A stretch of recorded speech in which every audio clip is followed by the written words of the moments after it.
जय श्री श्याम दोस्तों। बाबा श्याम ने क्यों दिया शेष का दान? महाभारत काल की बात है।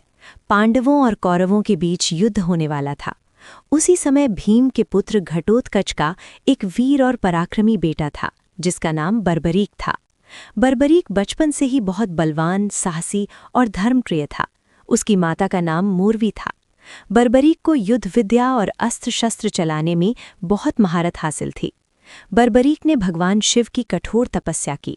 उसकी तपस्या से प्रसन्न होकर भगवान शिव ने उसे 3 अमोघ बाण यानी 3 तीर दिए और वरदान दिया कि ये तीनों बाण उसे हर युद्ध में विजय दिलाएंगे।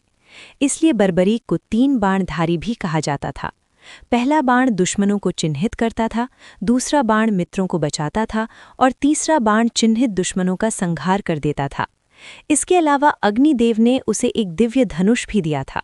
जब महाभारत का युद्ध शुरू होने वाला था तब बर्बरीक भी युद्ध देखने और उसमें भाग लेने के लिए निकल पड़ा। उसकी माता मोरवी ने उससे जाने से पहले एक वचन लिया। उसने कहा, बेटा, तुम युद्ध में हमेशा हारने वाले पक्ष का साथ देना। बर्बरीक ने अपनी माता को ये वचन दे दिया और कुरुक्षेत्र की ओर चल पड़ा। रास्ते में भगवान श्री कृष्ण ने ब्राह्मण का रूप धारण करके बर्बरीक को रोक लिया। श्री कृष्ण जानते थे कि बर्बरीक के पास 3 अमोघ बाण हैं और यदि वो युद्ध में उतर गया तो युद्ध का परिणाम बदल सकता है। श्री कृष्ण ने बर्बरीक से पूछा, तुम कौन हो और कहाँ जा रहे हो? बर्बरीक ने विनम्रता से उत्तर दिया, मैं बर्बरीक हूँ और महाभारत का युद्ध देखने और उसमें भाग लेने जा रहा हूँ।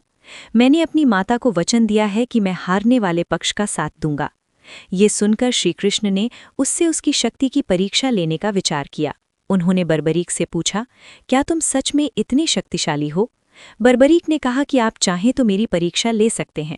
श्री कृष्ण ने पास खड़े पीपल के पेड़ की ओर इशारा करके कहा, अगर तुम अपने एक बाण से इस पेड़ के सभी पत्तों को भेद सकते हो तो मैं तुम्हारी शक्ति मान लूंगा। बर्बरीक ने तुरंत ध्यान लगाकर पहला बाण चलाया। वो तेज गति से उड़ते हुए पेड़ के सभी पत्तों को भेदने लगा। उसी समय श्री कृष्ण ने एक पत्ता तोड़कर अपने पैर के नीचे दबा लिया। बर्बरीक का बाण उस पत्ते को ढूंढते हुए श्री कृष्ण के पैर के पास घूमने लगा। ये देखकर श्री कृष्ण समझ गए कि बर्बरीक सच में अपार शक्ति का धनी है। उन्होंने अपना पैर हटा लिया और बाण ने उस पत्ते को भी भेद दिया। अब श्री कृष्ण ने बर्बरीक से पूछा, तुम युद्ध में किसका साथ दोगे? बर्बरीक ने उत्तर दिया, मैं हारने वाले पक्ष का साथ दूंगा। श्री कृष्ण जानते थे कि अगर बर्बरीक युद्ध में उतरेगा तो वो जिस पक्ष का साथ देगा वही जीत जाएगा। लेकिन जैसे ही वो पक्ष जीतने लगेगा वो हारने वाले पक्ष का साथ देने लगेगा। इस तरह पूरा युद्ध खत्म ही नहीं होगा और विनाश बढ़ता जाएगा। इसलिए धर्म और सत्य की रक्षा के लिए श्री कृष्ण ने बर्बरीक से दान मांगने का निश्चय किया। उन्होंने ब्राह्मण रूप में कहा, मुझे तुमसे दान चाहिए। बर्बरीक ने कहा, आप जो मांगेंगे मैं अवश्य दूंगा। तब श्री कृष्ण ने उससे उसका शीश यानी सिर दान में मांग लिया। ये सुनकर बर्बरीक कुछ क्षण के लिए चौंक गया, लेकिन वो अपने वचन से पीछे हटने वाला नहीं था। उसने कहा, ब्राह्मण देव, मैं आपको अपना शीश दान में दूंगा, लेकिन मेरी एक इच्छा है कि मैं महाभारत का युद्ध अपनी आंखों से देखना चाहता हूँ। श्री कृष्ण अपने असली रूप में प्रकट हुए और बर्बरीक को आशीर्वाद दिया। उन्होंने उसकी इच्छा स्वीकार कर ली। बर्बरीक ने हंसते हुए अपना शीश दान कर दिया। श्री कृष्ण ने उसके शीश को एक ऊंची पहाड़ी पर स्थापित कर दिया जिससे वो पूरा महाभारत युद्ध देख सके। युद्ध समाप्त होने के बाद पांडवों के बीच ये चर्चा होने लगी कि युद्ध में सबसे बड़ा योगदान किसका था। तब श्री कृष्ण ने बर्बरीक के शीश से पूछा।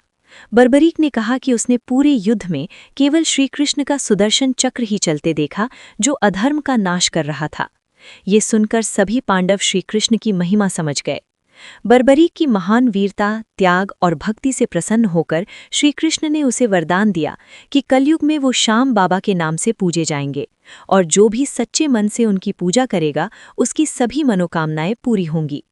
तभी से बर्बरीक को खाटू श्याम बाबा के नाम से जाना जाता है और लाखों भक्त उनकी पूजा करते हैं। उनकी ये कथा हमें सिखाती है कि सच्चा भक्त वही होता है जो